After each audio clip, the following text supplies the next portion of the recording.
Добро пожаловать в мой канал. Les Catalans décideront jeudi 21 décembre si les séparatistes doivent revenir au pouvoir, dont ils ont été chassés après la mise sous tutelle de la région par Madrid, ou au contraire s'il faut ouvrir la porte à une majorité différente. Les derniers sondages montrent que les Catalans sont toujours divisés à parts égales entre séparatistes et partisans de l'unité de l'Espagne, dont les défenseurs les plus farouches, Ciudadanos, montent en flèche dans les sondages. Mais les derniers meetings de campagne mardi ont mis en lumière les divisions intestines des deux camps, qui compliqueront encore la formation d'une coalition de gouvernement. En dépit des incertitudes, plus d'un quart de l'électorat serait encore indécis. Beaucoup d'analystes tablent sur un gouvernement dirigé par les séparatistes. Voici les scénarios de victoire possibles. Révolution anti-indépendantiste. Le parti libéral et anti-indépendantiste Ciudadanos arrive premier aux élections. Ce serait un événement historique, selon un élu du parti ERC, gauche républicaine de Catalogne, indépendantiste. Le nationalisme domine en effet en Catalogne depuis 40 ans et la région n'a eu qu'un président non nationaliste, José Montilla, un socialiste, par le jeu d'alliance. Nos gens seraient démoralisés, cela encouragerait l'unionisme, estime l'élu d'ERC.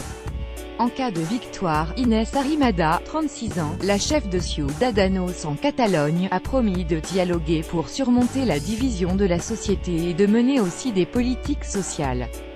La jeune libérale est perçue par les grands patrons comme un gage de stabilité et de prospérité retrouvée.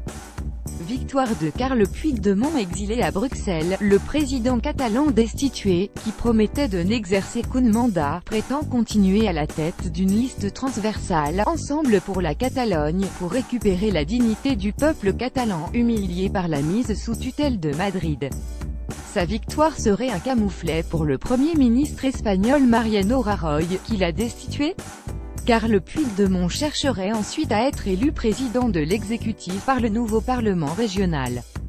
Il est cependant poursuivi pour rébellion et tentative de sédition et ainsi visé par un mandat d'arrêt en Espagne.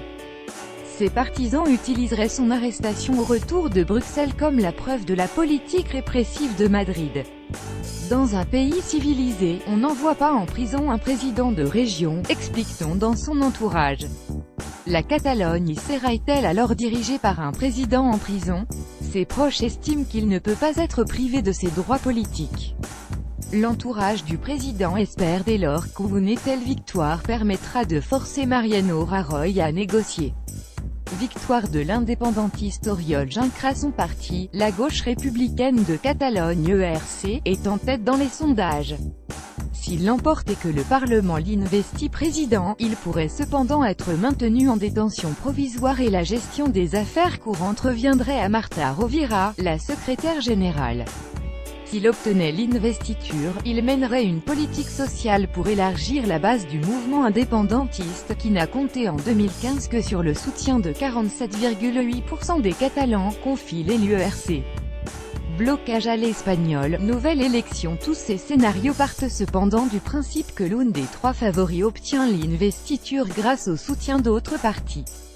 Les risques d'une paralysie politique, faute d'accord au sein des blocs indépendantistes ou espagnolistes, semblables à celle qui avait bloqué l'Espagne aux élections nationales de 2016 sont néanmoins élevés.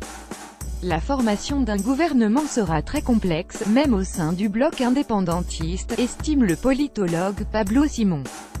Les indépendantistes ont notamment besoin de l'appui du petit parti CUP, Candidature d'Unité Populaire, qui exige une rupture immédiate avec Madrid, ce qui est désormais écarté par les deux autres partis souverainistes de Carles Puigdemont et d'Oriol Junqueras. En face à Inés Arrimadas, même soutenue par les socialistes et le Parti populaire de M. Rajoy, pourrait ne pas avoir assez de voix pour obtenir une investiture. La loi prévoit un retour aux urnes d'ici la fin mai si aucun gouvernement n'est formé. La surprise socialiste. Les possibilités de blocage et de nouvelles élections sont très élevées, estime dès lors le politologue Pepe Fernández Albertos. Sauf, poursuit-il, si les autres partis favorables à l'Espagne préfèrent éviter cette situation de blocage et laisser gouverner le candidat socialiste Miquel Aispa, en minorité.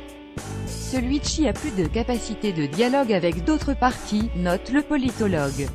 Il propose notamment de défendre l'amnistie des indépendantistes poursuivis.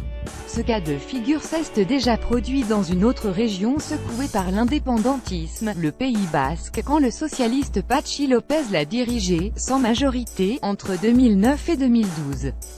Newsletter Info. Recevez chaque matin l'essentiel de l'actualité. OK, ne plus affiché multiplié par